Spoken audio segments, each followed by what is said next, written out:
Hey, and welcome to yet another episode of That Dude Reads Popular Children's Classics. Today's installment is Jack and the Beanstalk. It doesn't give an author's name, but it's a traditional kid story, so the author is not really that important. Okay, let's begin.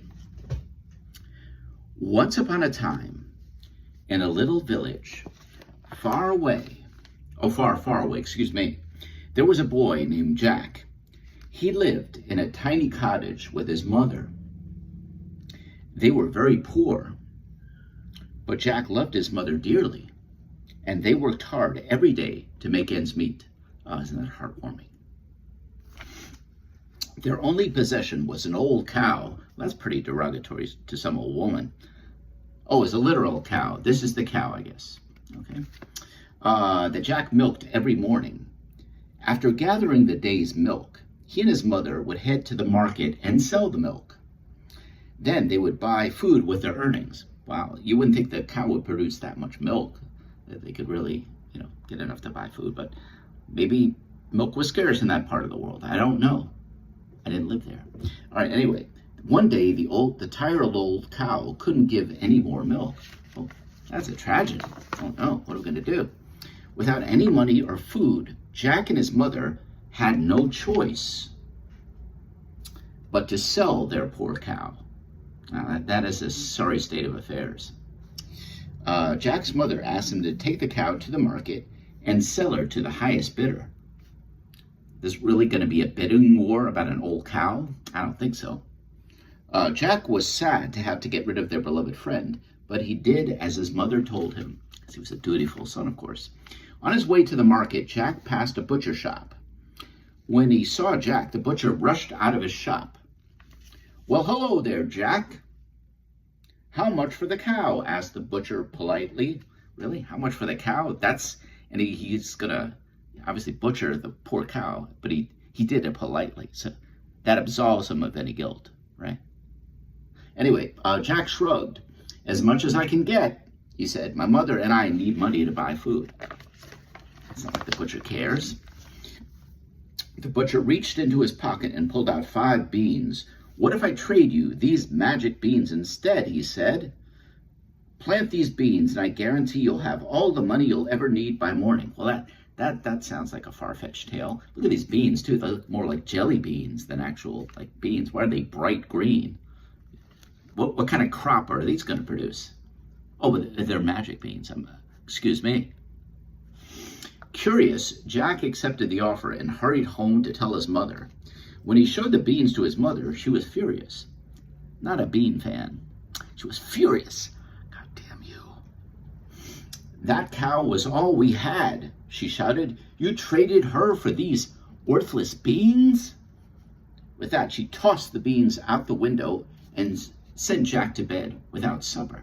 Well, that's a harsh penalty for just, it's an honest mistake. He thought beans, they were hungry after all. They needed, I don't know, is this enough beans there to really fill their stomachs. But anyway, the next morning, Jack awoke in a dark room. Something huge was blocking the window. I wonder what it could be.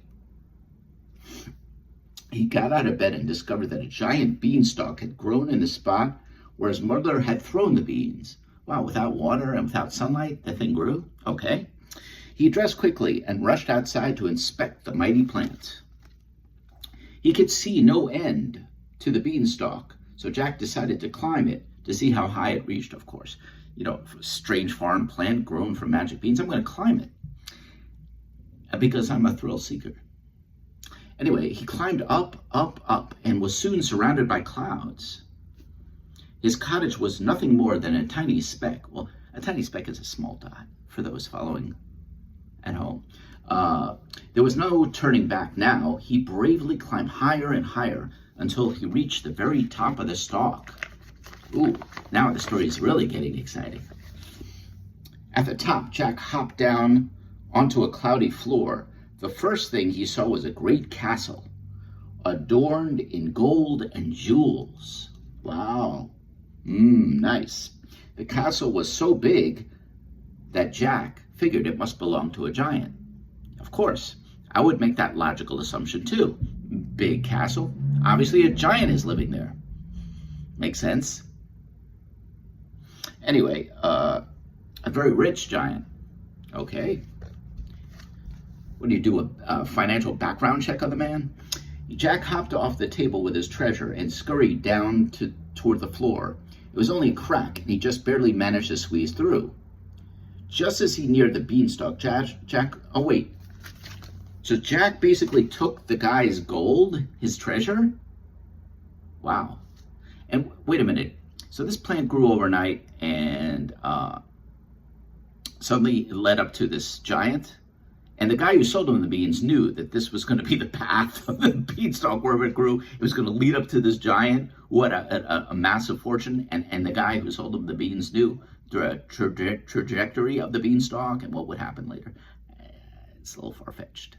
Anyway, he scurried toward the floor. It only was open a crack. And I read that part. Just as he neared the beanstalk, Jack heard a rumble of heavy footsteps. The giant was inside the castle doorway. Oh no, oh no. Look at this guy, man. He is pissed. He is PO'd. He is ticked off. Someone stole my gold, he roared. When I find him, I'll make him pay. The giant looked to the left and looked to the right. He spotted Jack and charged toward the beanstalk with big strides. That's big steps. Like that sound effect? Jack tied the sacks of gold to his belt and hopped onto the stalk. Wouldn't the gold be really heavy though and wouldn't fall down? Anyway, he shimmied downward as quickly as he could. He was moving fast, but not fast enough. The giant had already reached the beanstalk. The giant began to chase Jack. The beanstalk swayed back and forth under the weight. The giant was not nearly as quick as Jack and had trouble keeping the beanstalk steady enough to climb. Look at the guy's face. That's pretty rough.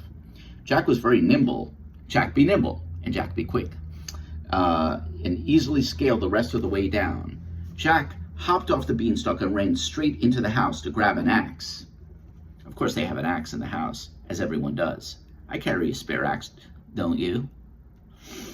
Jack chopped furiously at the thick beanstalk. The giant was gaining speed. Oh no, he's gaining momentum and was now halfway down the stalk. Oh no. Jack chopped and chopped until his arms were sore. Just then, his mother appeared, like the cavalry. Mother, help me cut down the stalk. There's a giant chasing me. His mother fetched a kitchen knife, and together they chopped halfway through the stalk. The stalk began to shake under the giant's weight. Suddenly, there was a loud snap. Whoosh! The stalk cracked, and the mighty plant came crashing to the ground. Look at that. And so did the giant. Jack had defeated him. More like murdered him. So let me get this straight. So Jack went to this guy's house, stole his gold, and had him killed. He's a nice guy. I mean, what did the giant do to him? He was just existing there, and this guy climbed up the beanstalk and murdered the guy. Chopped down the beanstalk, killed a plant. What the hell, man? Wow, what's going on? Jack's mother asked. Jack told his mother the incredible story of the magic beanstalk, the castle, and the giant. And at the very end of the tale, he revealed his bags of gold coins. Look at that. We'll never have to go hungry again, Mother, Jack said proudly. Jack's mother jumped for joy. She hugged her beloved son, and they immediately went to the market to buy food and supplies. They also bought a new cow so they could continue to sell milk at the market. Jack and his mother were never in need again. They worked hard on their farm and never had to wish for any more money. Together, they lived happily ever after. Oh, isn't that heartwarming? Never mind, the kid killed a man, stole his money, killed a plant, had his beloved cow butchered for measly beans. I mean, this kid was the hero of the story. This is horrible, and this is a classic of children's literature. What is the moral of this tale? Kill a man, steal his fortune, murder plants, kill your beloved cow, and you'll live happily ever after. Well, there you have it, friends. The story of Jack and the Beanstalk. the classic that it is. And I have been your host, That Dude. Thanks for watching.